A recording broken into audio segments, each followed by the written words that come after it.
So if it actually is the case that the detestable caucus of corporate sellouts in Congress, known as the Republican Party, do get their way, and they actually do repeal the Affordable Care Act like they've been saying they're going to do for the last 7 years, then the consequences of this would be vast. I mean, it would be a complete and utter catastrophe.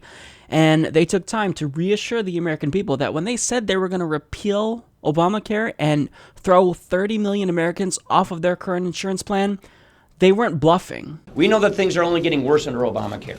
This is about people paying higher premiums every year and feeling powerless to stop it. It's about families paying deductibles that are so high, it doesn't even feel like you have health insurance in the first place. And in so many parts of the country, as you've also always heard, even if you want to look for better coverage, you're stuck with one option. One choice is not a choice, it is a monopoly. The healthcare system has been ruined, dismantled under Obamacare. The answer here is not to ignore the problem. The answer here is not to ignore the problem to keep some failed legacy. The answer here is bold action. Solve problems. Bring relief to Americans. We will help Americans crying out for relief from Obamacare, and we will keep our promise to the people. It'll literally begin on day one. Before the end of the day, we do anticipate that the president-elect will be in the Oval Office taking action to both repeal executive orders and also set into motion through executive action policies to implement promises that were made on the campaign trail. Now, to be objective, some of the things that Paul Ryan said were truthful. He said that deductibles are incredibly high and healthcare premiums just aren't affordable. That's true. And also, healthcare isn't comprehensive unless you pay upwards of $400 for your plan. So you're paying a high amount of money each month for your healthcare premium, and that doesn't include the full range of services that you need to have complete healthcare. You don't have dental, you don't have eye, unless you pay more. So yes, it is the case that healthcare deductibles are too high and healthcare premiums are incredibly expensive. But then he was incredibly disingenuous about what the Affordable Care Act actually is and does. So he says it only gives you one choice. That's completely factually inaccurate. It subsidizes your decision as to what you choose. You can choose to take this subsidy and go on the market and choose whatever healthcare coverage that you want. So this is something that was a big gift to the health insurance industry, hence why they pushed for it. They like it. And this was a plan that was proposed by the Heritage Foundation before. So this is a conservative Republican healthcare plan that Democrats adopted.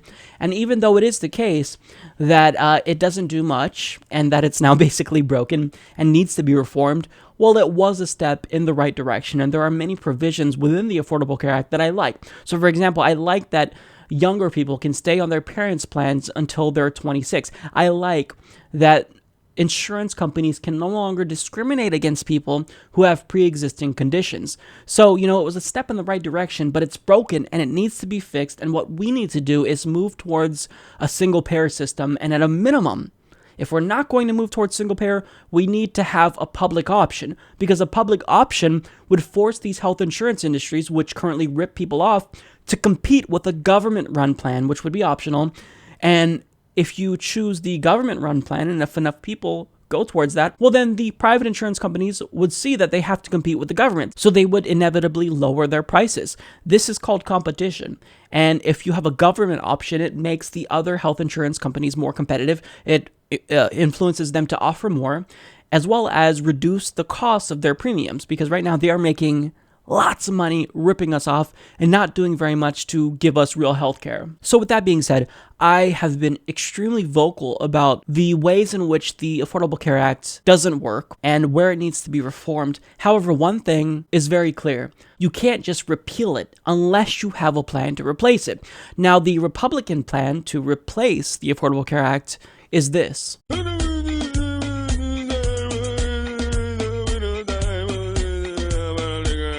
Oh, that's right. They don't have a plan. So what they're going to do is simply repeal the Affordable Care Act, and that's that.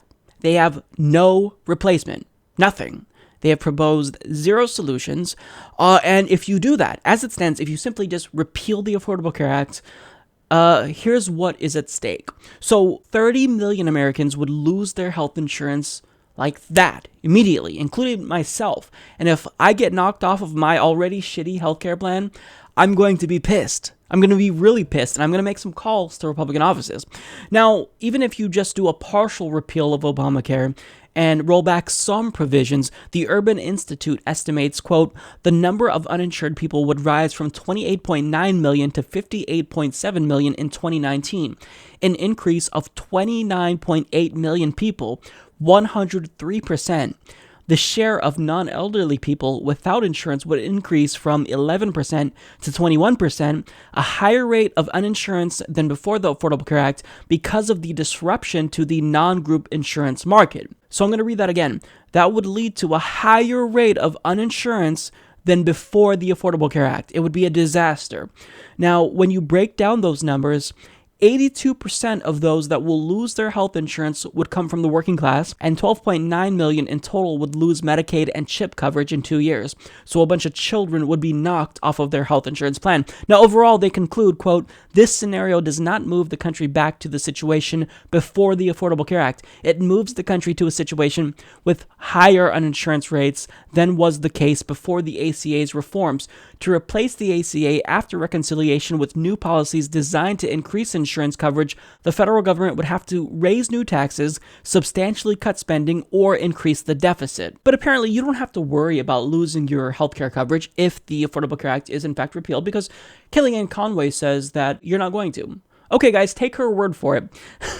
Repealing the Affordable Care Act, which would make you lose your subsidy and then subsequently lose your coverage, that's not going to result from repealing the Affordable Care Act because the senior advisor to Trump says so. Well, unfortunately for her, we all live in reality, and we know that that's obviously refutable and just, it's brazenly bullshit. Let's call it what it is. It's bullshit. Now, ironically, these Republicans pride themselves on being fiscally conservative and more fiscally responsible, which is factually untrue, because Republicans always increase the deficit like Reagan did and George W. Bush did. But if they repealed the Affordable Care Act, well, it would cost more money in the end. So this would add $353 million to the deficit by 2025. And also another aspect of repealing the Affordable Care Act that's not discussed enough, I think, is that this would cause many rural hospitals to lose their funding and force them to shut down. And what this means for people who live in rural areas is that if they have a medical emergency, this will increase the chances that they will die because it's going to take longer for them to get to a hospital. They're going to have to drive further. And it would be a catastrophe. Like, I can't overstate this enough. It would be absolutely just a disaster. So these 30 million people that will not have health insurance if Republicans do in fact repeal the Affordable Care Act without putting forth a substantive replacement, well, they would either die or go bankrupt if they have a medical emergency. The conclusion is that it would be a disaster. That's what's at stake. If you strip people of their health insurance, they die. Now, again, I'm not saying that the Affordable Care Act is perfect and that I like the Affordable Care Act. In fact, I think it should be called the Unaffordable Care Act because it doesn't help people. The subsidy is not enough to make healthcare premiums and deductibles affordable. And that's because you haven't successfully reined in the health insurance industry, which continues to rip us off. Just look at our prescription drug prices. They rip us off every single day. And other countries around the world, they don't pay this much for healthcare or prescription drugs. We're unique here. So the answer is you have to provide a solution to the Affordable Care Act if you're going to repeal it. Now, what I think would be easier for Republicans to do is you simply reform it and you build upon it. You include a public option and you can take credit for a broken policy and you can go to the American people and say, look, we fixed it. Now give us credit. So, I mean, if you want to be smart politically, that's what you do. But they actually think they're being politically smart right here and that they're going to earn political points by doing this. You're not. Once people actually lose their health care, you're going to see that there's going to be a lot of pissed off people. And right now they talk about how they dislike the Affordable Care Act because of the individual mandate and that it requires them to buy health insurance. Otherwise, they're going to pay a penalty, which is several $100s each year.